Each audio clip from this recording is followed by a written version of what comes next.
I see too many younger agents, what they're doing is they're chasing deals. And because of that, they're getting spread thin. What they forget is that. Welcome back to the show, everybody. Today we're going to talk about how to take your commercial real estate brokerage business to the next level. And for that, I've got my business partner, George Pino. He's a CEO of Commercial Brokers International in Los Angeles. George, thank you for coming on today. Thanks for having me. You know, I see a lot of brokers, they get into the business and, you know, they pick their niche, which you need to do, and they just start going and going and going. Now you come back and you talk to these people 5 years later, and they're still doing the same thing, the same size clients. Mm-hmm. I want to really walk through today how to take these agents to the next level. How do we get them to the bigger clients, the more institutional clients? So, Absolutely. I think, you know, first and foremost, number one, they need to have a business plan. And we're going to kind of go over that guideline for them of how they're going to do that. Because a lot of agents just go into it looking for business, transaction. Right. And they don't really plan on growing. They don't know how to grow because they don't have that knowledge. And I think part of that business plan, you have to understand who your partners are. Mm-hmm. So number one, the firm. the firm. Yeah. Make sure you have a good firm, and not just a good firm, but the right firm for you. Mm-hmm. So, and by firm I mean the brokerage house. It may be a national corporate brokerage firm, it may be a local regional firm, or even a mom and pop firm. But ultimately, you want to have a company that's going to support your goals and have the ability to actually help you achieve those goals. Right. Not just worried about the deals and deal flow so that you never grow. Yeah. You know, I see a lot of more, I don't want to say mom and pop or boutique firms, but they're taking on national clients now. Absolutely. Which, you know, not just a few years ago that wasn't really happening, but you're seeing it pretty regularly now. Absolutely, and I think one of the main reasons is because we have the smaller firms now have the tools and the resources just like the larger firms do. We have the same analytical abilities now. A lot of that has to do, part of it has to do with AI. It's going to change even more so, but a lot of it has to do with just the aggregation of data that we've seen over the last 20 years in commercial real estate that was never there before. And so now that we have all that and we have that history and that ability to actually research it and get it, assuming the firm paid for it, and you know has those tools and incorporated those tools. But if you have them, you can compete against any size company. I agree. So I think we both agree that the first step in really thinking about your career is the niche that you decide to go in. Mm-hmm. And, you know, how do you really grow that niche to the next level? I mean, I know that you really, you get started, and let's say you're doing retail in West LA.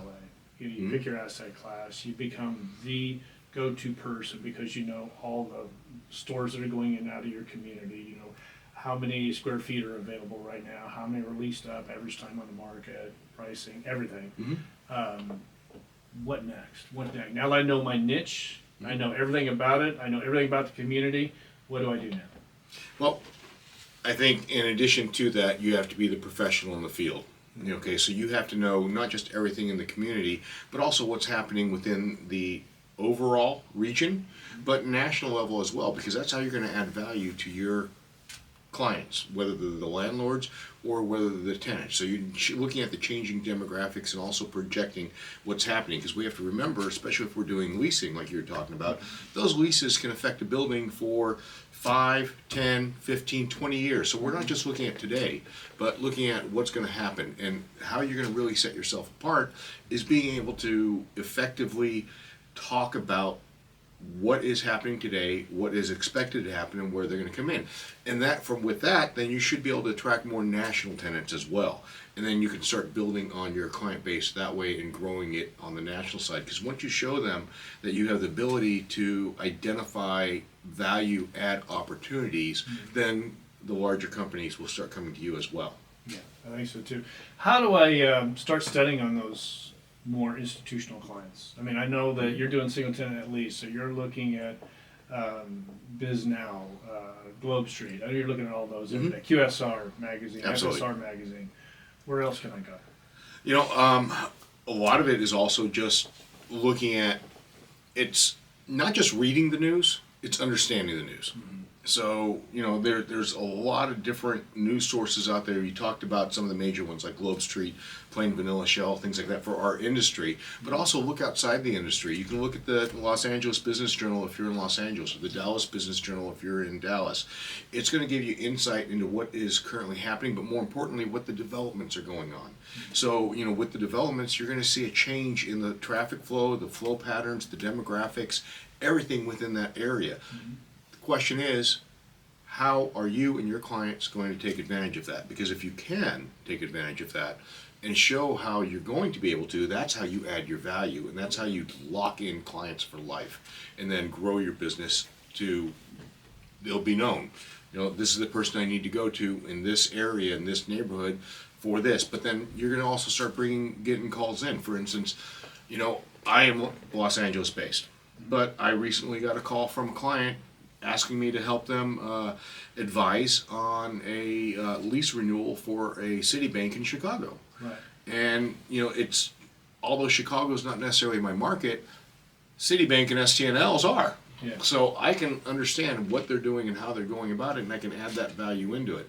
So now I've expanded my growth from my geographic territory to a national territory. Mm-hmm. Yeah, and I think it goes back to, I've been hearing this a lot lately, is we're not really in the real estate business anymore, we're in the information business. Absolutely. So having access to Absolutely. information, being able to speak about it is very important.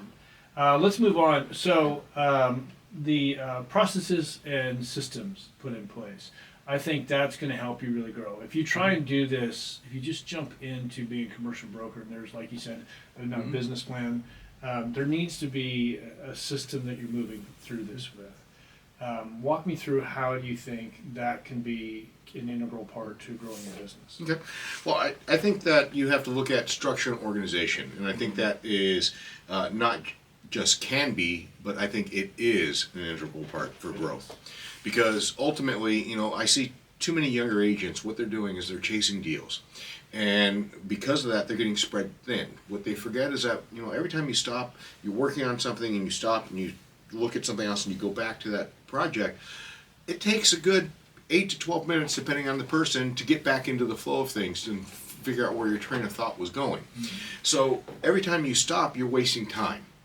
So a structured day and a structured week and a structured month. So when you're looking at your business plan, part of it should be, what am I going to do on a daily basis? What am I going to do on a weekly basis? What am I then going to do on a monthly basis? But then more importantly, structure it, write it down, put it in your calendar so that you don't forget until it becomes habit. Once it becomes habit, you're not going to have to worry about it. And a lot of the processes that you're going to be working on as a newer agent, you may not need right now, but you will need 2 or 3 years down the road. So build it now. But exactly, if you don't build it now, then you're going to be behind the 8 ball and trying to recover, and you're going to lose a lot of downtime or a lot of time just trying to make up for that, what you should have done initially. And if you had done it the first time, it would be old hat. It's already in place. Yeah, so we tell our agents when they come on board and they're newer, but they've got experience and they want to eventually have a team, we tell them to really think about that now. Set up all your processes now. Absolutely. So if it's going to be a year or two down the road, it's going to be plug and play for a junior to come in, because you don't want to have to stop and be training them all day, every day about how your processes work. Absolutely. You need to be thinking about that right now. Yeah, no, absolutely. You have to think about that. What it's, what you're gonna, where you want your business to go, and you have to think about building it for that. So when you're looking at it, you may not need the processes right now today on your first day at work, but you will need them down the road. So you should build them in now, implement them right away, get it in there. Treat your business like a business, because ultimately that's what you are. Yeah. So I've got all this in place now. How do I go out and get in front of these larger clients? I mean, I know how to go out and get my local clients. I'm doing that. But how do I get in front of these big clients now? Easiest way is if you have something that can show them that's a value add. Right. Or an opportunity for them, why they should go into this place, and put it in front of them and explain that to them. There are a lot of tools and resources available to commercial real estate agents. In the past it was a who you knew kind of game. And nowadays, there are a lot of tools that we can sign up for that we have that, I can pull up and say, give me a retailer that's looking for space in this area that's a regional or national brand that is between 2 and X thousand square feet, just plug in different demographics and whatever else, and it shoots me all the contact information and who is actually in the market today. So outreach to them, direct outreach, it's just like any other kind of business plan. You're a combination of cold calling them, introducing yourself, creating that relationship, because this is ultimately a relationship business, and then from there, going out and then putting the properties in front of them, finding out what their needs are. I think the best way for an agent to break in is finding out what pain points the client has and how are you going to address them. That's good. Better than anybody else. Because a lot of brokers, they get the business right, and it just kind of become old hat, and they forget that, I got to maintain this client, I got to maintain this relationship. And so it's a very good point, is you to get in front of them and stay in front of them, and giving them something of value. Absolutely. Staying on top of the trends, even if it's not part of commercial real estate, what's going on with their type of business? I mean, if you just have 2 or 3 large national clients, 2 or 3 national clients that are expanding is probably more than enough business for a small team. Right. So, but in addition to just the real estate, you should also be looking at what's happening within their industry, so you can add and talk about that with them. So that way, if they come in and they mention something, how that's going to affect the commercial real estate side of it, and you can advise them. That's how you keep your clients. That's how you keep growing with your clients. Right. Another thing that I think is how you market yourself. A lot of people are still just doing cold calling and sending an email occasionally and working off referrals. That is kind of going away. You're seeing a lot of younger people are coming into the business, and they know how to market themselves, and they're starting to get the business. Absolutely. So let's if you could kind of walk us through what we should be looking for as far as marketing to gain access to these larger clients. Okay. Well, combination of things. I think and it's funny you mentioned this. I actually had a conversation today with of all things, a higher end residential agent, and we're talking about marketing. And I said, print advertising, are you guys still using it these days? He goes, yeah, a little bit, but not much. I go, we haven't used it for 30 years. So really, understand where your market is, who you're trying to get to. So, you're going to you need to have a strong online presence nowadays. And that needs to be a platform that you're going to choose, whether it's going to be a social media platform of like an Instagram, even Facebook is still very popular and working well. LinkedIn is probably the #1 business one that you can work with. And you want to have that presence there, but you have to be consistent in that presence. You can't just, it's not a one and done, and it's not all about shouting about how great I am and what I've done by putting up your closed deals. Those are nice because it shows you're active in the marketplace. But if that's all your posts are, it doesn't add any value to your client. Everything that you should be doing should be looking to create value and add value for you and your client. So with that in mind, start thinking about blogs, start thinking about articles, things that other agents aren't doing that are going to put you above and beyond them. When you're talking to you're having a conversation with a potential client and you're bringing up something, you can even say, I just wrote an article about that just got published in Globe Street. Have you seen it? No? Let me email it to you when we're done. Because guess what? 99.9% of the other agents out there won't be able to say that. Yeah. And so that sets you apart. So you have to create that online presence, but it has to be encompassing. It's going to be more than just, here I am. It's not your typical social media. Here are the pretty pictures. Here are the what I'm doing. But rather, document your day. Figure out what kind of pillars of marketing that you want to do. It could be marketing your day, education, and then what's happening in your specific sector of commercial real estate kind of thing. So, it can be pick 3 pillars, whatever you want to do, but constantly always post so that people are always coming back to you and seeing you. Yeah. And then they start reaching out to you. Eventually, they're going to start looking at you because ultimately what you want to do is position yourself as an expert. And you don't position yourself as an expert just by saying, hey, I'm great. I'm wonderful. Here I am. Here I am. Yeah. You have to add value. Yeah. I do think it has proven well for us are reviews. Going out to older clients and saying, "Hey, could you write a review for me?" A lot of times you have to just send them a link, let them write it. Those are great, and guest blogs. Having those backlinks. If you can get if you can reach out to people and write guest blogs, it's very powerful because if people start searching and you've got a link in putting a link.